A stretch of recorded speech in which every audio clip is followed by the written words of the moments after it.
So, sort of what we're doing here is, I mean, this is amazing that Quinn's here because in some ways it's like 3 generations of musicians. And I know, I don't know if you know these guys, White Mystery. You've met Alex before. Yeah. And Francis, we've come a couple years in a row. We play in a rock band. Yeah. They're one of the hottest rock bands in Chicago right now. All right. And touring nationally. Sure, yeah. We're playing the Taste. Well, you know, that's what I said earlier.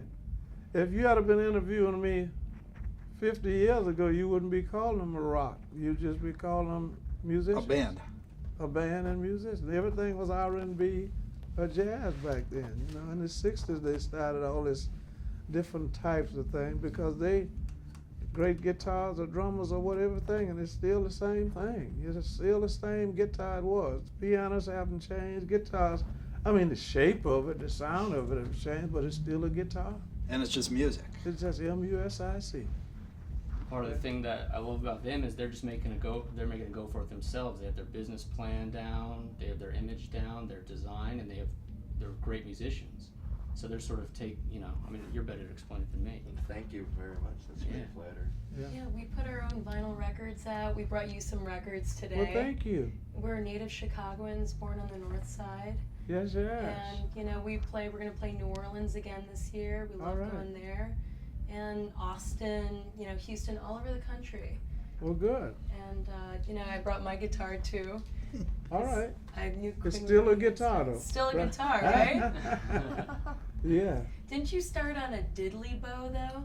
No, I got a letter from one of the playmates that grew up with me, and they're finally writing a biography on me, and I just noticed this card. He wrote in there, "Buddy Guy, I remember you trying to make a guitar out of a piece of wood.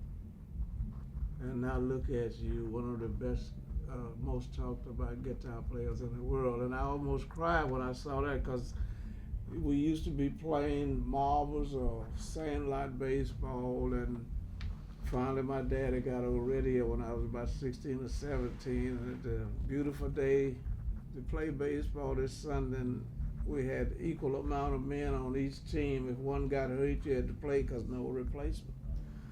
And every time that blues radio would play a blues record, I'd say, "Rain delay," because I got to go listen to this blues, because I was I taught myself how to play. I don't know nothing by the book.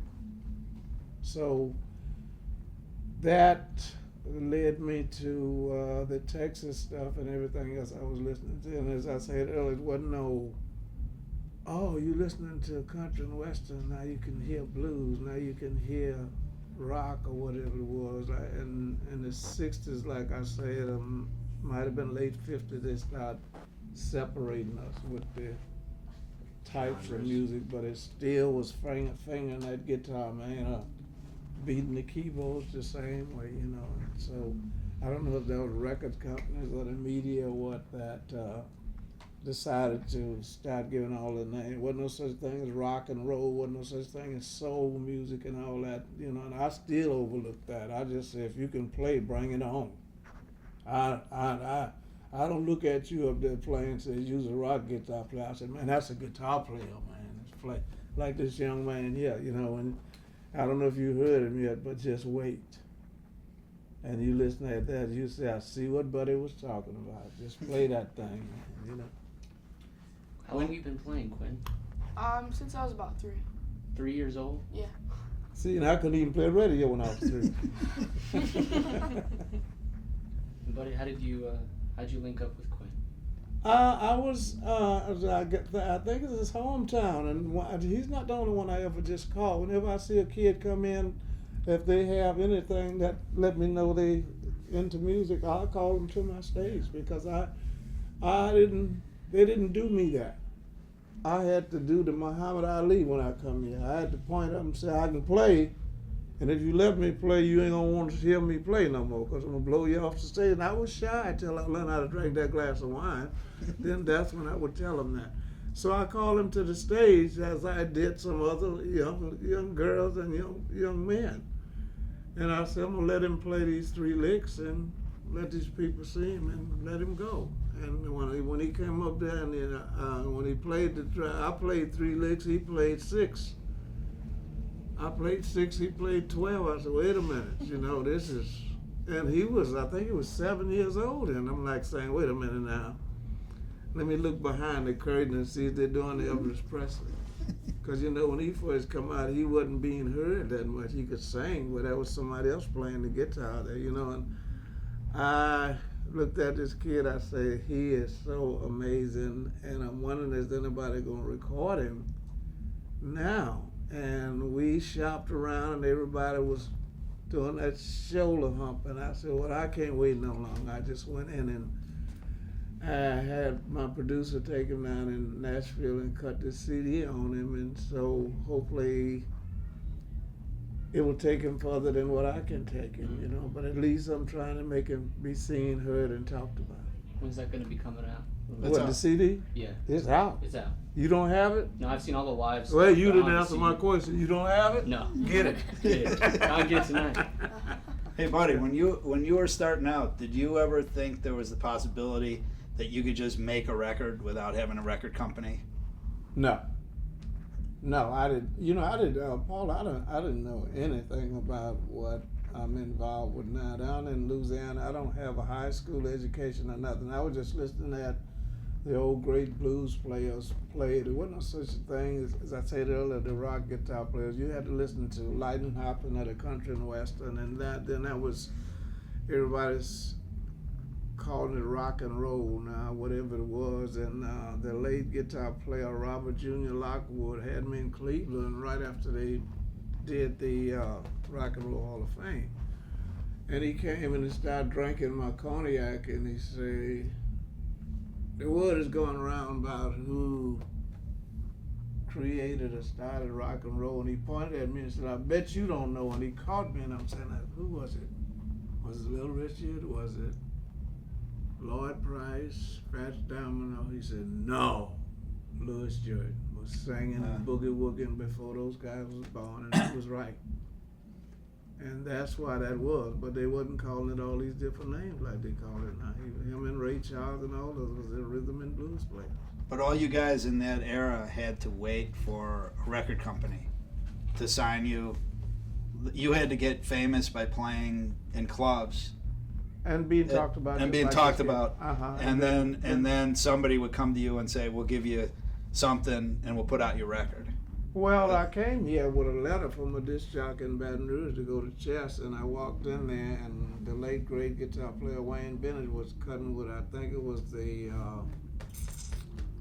I forget the name of the doo-wop group, and they saw my guitar and they took it and he finished the recording while I'm sitting there waiting on Leonard to listen. He never did, and the late great Magic Sam found me and took me to Cobra Record, which was a much smaller label. And I cut my first 2 45s there. The first one was with Willie Dixon and Odie Payne and Otis Rush, and then they called in Ike Turner for the second one. And then that label collapsed, and that's when the Chess came. Because Chess, the big labels, Don Roby, Peacock, and all of them, they would wait till a record come out. They would look at you and say, just like I imagine these records coming, would looking at him and saying, or you, and saying, oh, that ain't nothing new. I don't, they ain't ready yet, or they don't have it. And then a smaller label gets in and say, boom, and it's, oh, wait a minute, I got to go get it. It was what I didn't think, because everybody don't know anything. If I knew how to make a hit record, I'd have one after one after one, and I don't know that. I don't think nobody knows that.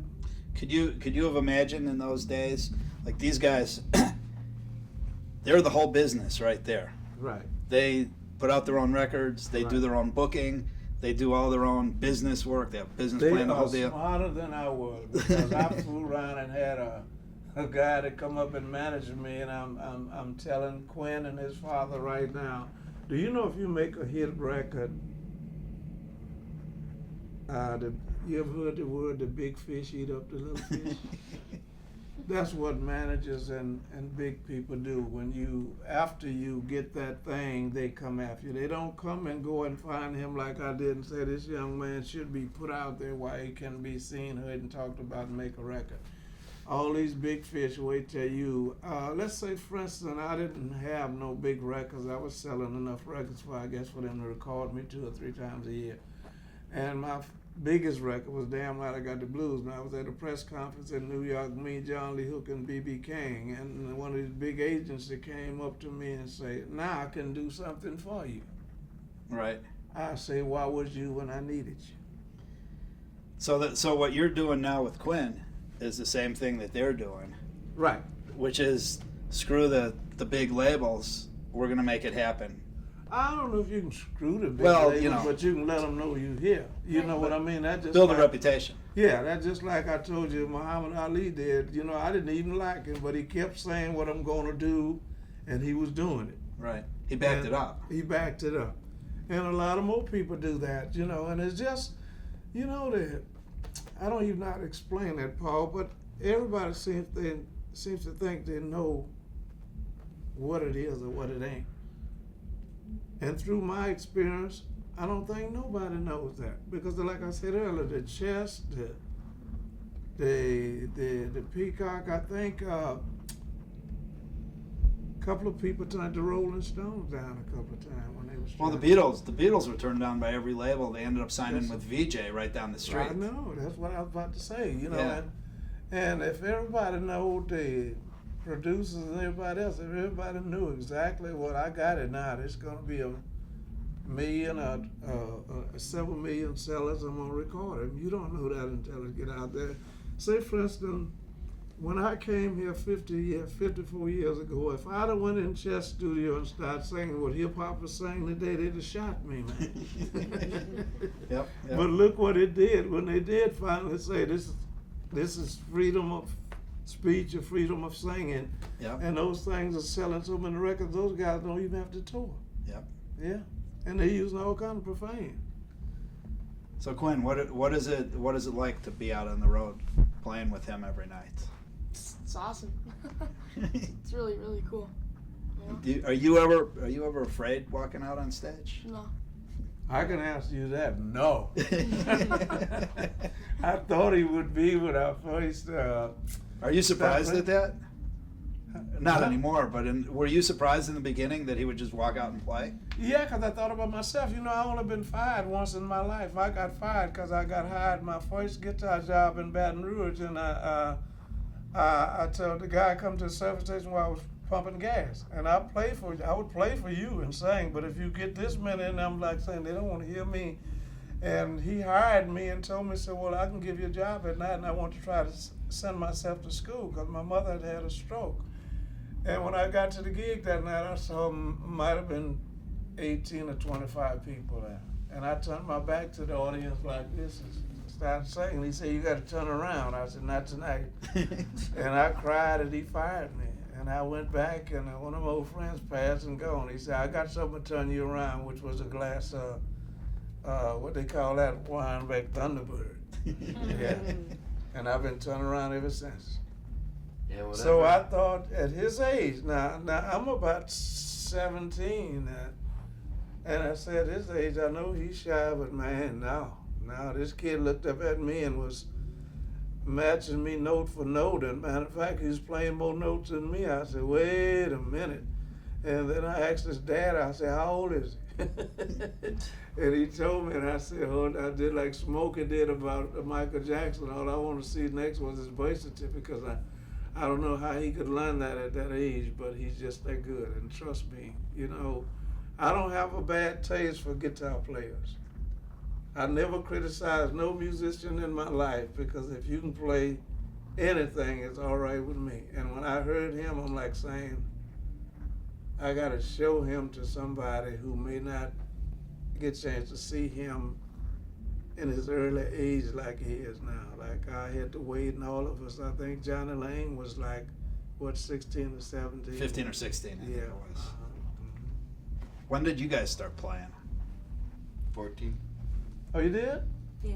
He's a drummer. He's not really a musician. What's that? What'd you Joke. call that? You got the advantage of me. You started at that age, and I couldn't even play a radio at that age. I didn't have a radio at that age. Yeah, you know, like summer jobs, saved up for my first guitar. I got a Rickenbacker. Oh, okay. And, you know, we're 2 years apart. We're brother and sister. And now Okay. we're in a band together. And it's also a business, so we're partners as well. Right. And we started when we were young kids on the north side of Chicago, playing in our basement. Yeah. And, we learned how to play music together, right? The whole band is just the two of them, drums and guitar. They won't have no headache. Yeah. As they go and get bigger, you don't have They won't have to fire musicians. Yeah, We that's fit, right. we fit in a car when we go on tour. There's Girl, just two of us. Girl, we fitted in a car and it was more than two of us for a long time, Actually, I used to have to put a couple of them in the trunk because we couldn't get everything. You used to strap all the equipment on the roof, right? Yeah. Actually, I was in Africa and my strap flew off the top of the car, and that's why I love it today. And I said, "Oh, my guitar gone." I picked it up, and one key was a little flat. All I did, and someone stole the guitar with that key bent. I never did straighten it out. I didn't want Wow. to. Did you ever play with did you have brothers or sisters that you could play music with when you were younger?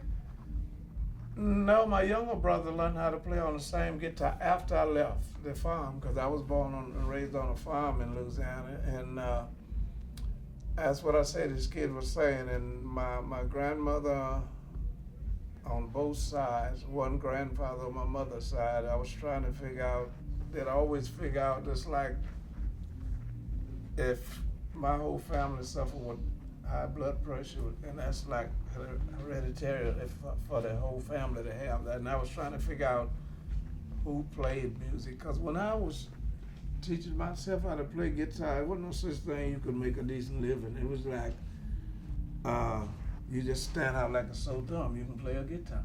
So I didn't look to be sitting here answering these questions tonight saying, I'm going away after tomorrow and make a salary playing the guitar. And then I found out when I came here in 1957, the greats wasn't making any money at all. The great little Walter, Muddy and all of them, they was just surviving with that, because they wasn't getting paid. It was just like they was playing at night, just like you going to the steel mill. I think some people in steel mill was making more money than they was, because when I got here, they was paying, if I made $3 at night, that was good. Of course, I could go pretty good long ways with $3 then. You could put $1 worth of gas in your car and drive all day. Yeah. Yeah.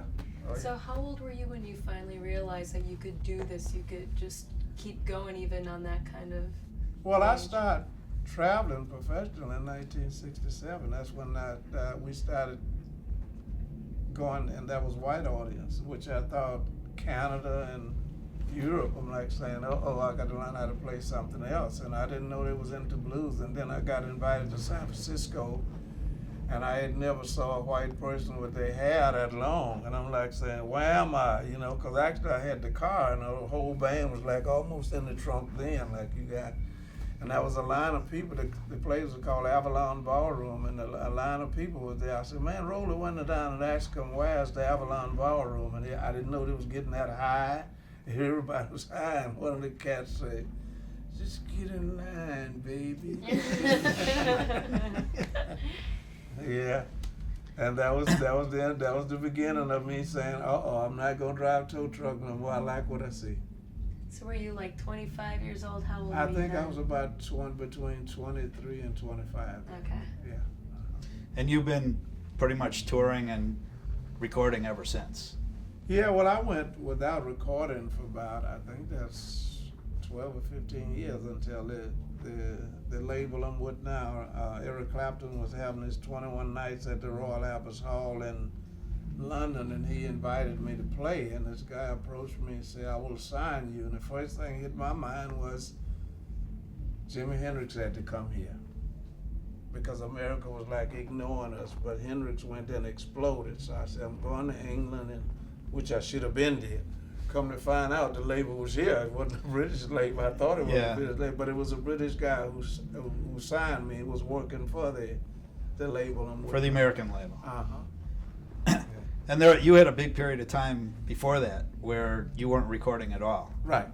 But you're still touring and playing. Me and Junior running around in a van, dividing a hot dog between 6 of us, between here and Salt Lake City, and then get to San Francisco and get stranded. Had to call, and somebody half of the time wild money. Matter of fact, 3 weeks ago, I was in San Diego, and one of the girls was going to school at Stanford University, came up and started laughing because they got out of their beds and slept in a bag and let us have the bag to play there every night till I get enough money to come back while they eat dinner, and they was giving me like $180 or $120 just to play with my little.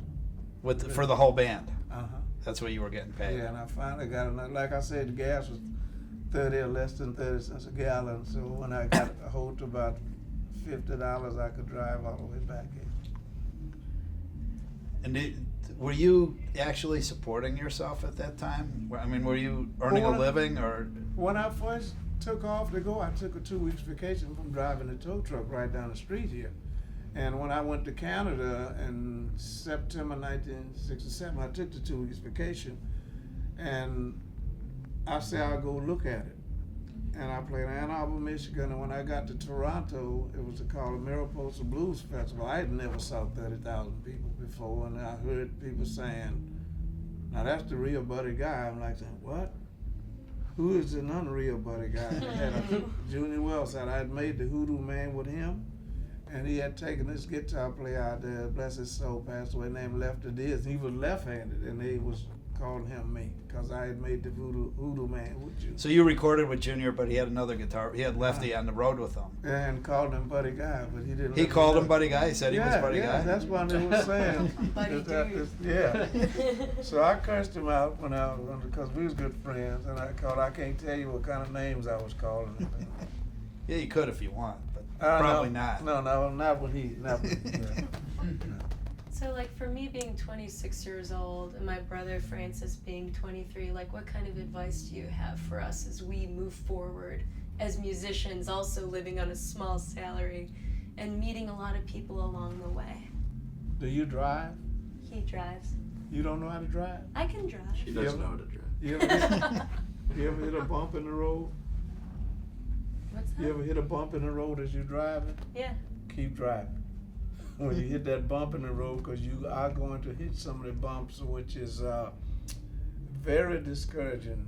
But if you love your music like I did, you're not going to let that. I've seen days when I would look and say, even when I was teaching myself how to play guitar, I would hear something and play by ear, and I'd get mad because I didn't find it. And I would take the guitar and put it in the corner and get up and say, and I'd get 2 steps and say, you're not gonna learn it this way. You gotta go back and get it and try again. And I never found what I was trying to play, but I found something else looking for it.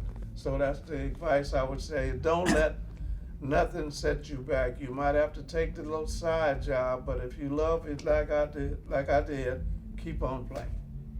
Because we need you to keep on playing it, because without him, you, and when I came here, I was like you all. Muddy Waters, Howlin' Wolf, and all of them, I'm like saying, oh man. And I went to sleep one night and woke up, it was all gone. And you were the guy. Yeah, I'm the senior citizen. Now I'm saying, oh, why did that go? But like I said, you got to, Curtis Mayfield made a record about keep on pushing.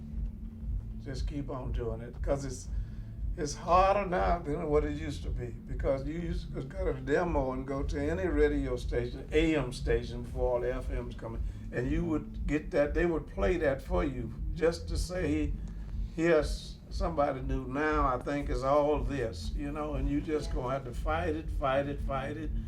The young man, John Muir, I think he did his own thing and rode around in a van and finally got this radio, that radio, and all of a sudden, it happened, and that's what I'm trying to do with him, and you guys doing the same thing. Just keep on doing it. Don't let nothing turn you around. We always As say my so. mother and them used to say, spiritually speaking, you too far gone to turn around.